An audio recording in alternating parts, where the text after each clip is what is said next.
morning, you are watching OPtv Global News with me, Sobia Ali. Let's start by taking a look at the Afghanistan's headlines. The Taliban have cancelled the inauguration ceremony of their interim government, according to a member of Taliban's Cultural Commission, Inamullah, termed the media reports about the inauguration on September 11 as rumors.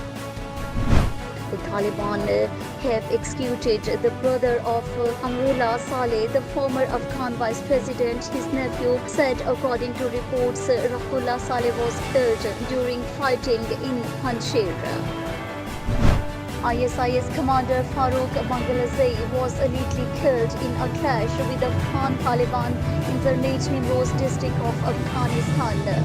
He was accused of facilitating the ISIS network from Nagapur region of Afghanistan. Second, a chartered flight left Afghanistan carrying foreigners and Afghans to Qatar in a sign the country's main airport was closed to resuming commercial operations. Qatar has said it worked with Turkey to swiftly resume operations at Kabul airport to allow the flow of people and aid.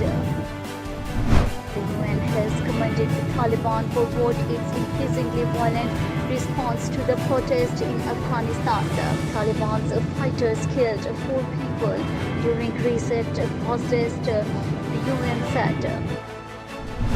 About 97% of Afghanistan's population may sink below the poverty line unless the country's political and economic crises are addressed. The United Nations has warned that Afghanistan is at risk of total breakdown. The international community does not find a way to keep money flowing into the country.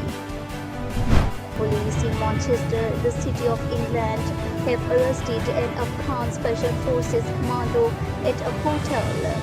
He and his family had been quarantined after having arrived on an evacuation flight from Afghanistan. It is unclear as to why he was arrested and detained.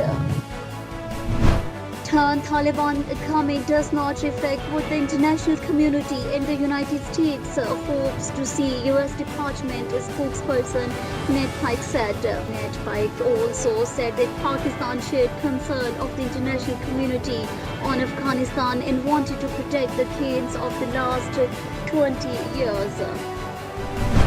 About 200 uprooted young Afghans arrived in Doha aboard flights from Kabul in recent weeks. They are now being cared for by Qatar charity that has sought to protect from paying eyes and keep them out of the reaches of people's tractors. A minority group of Hazara in Afghanistan said they feel less threatened since the Taliban seized power on August 15. The Hazara make up the bulk of the country's Shia minority, comprising between 10 to 20% of the country's population.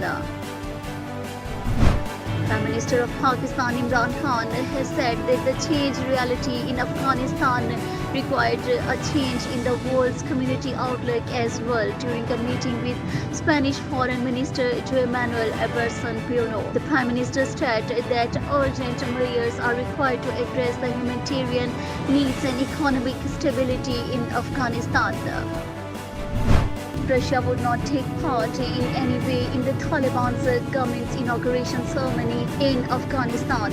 The Speaker of Russia's upper house of parliament said earlier that Russia would be represented at the inauguration by ambassador-level officials.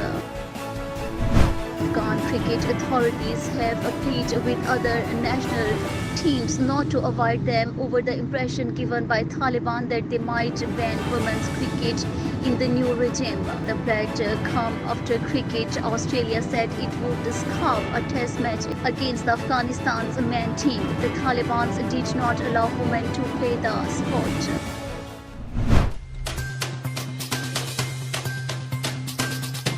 So that's all we have in this edition of Afghanistan's special bulletin. Keep watching, stay safe, Allah Hafiz.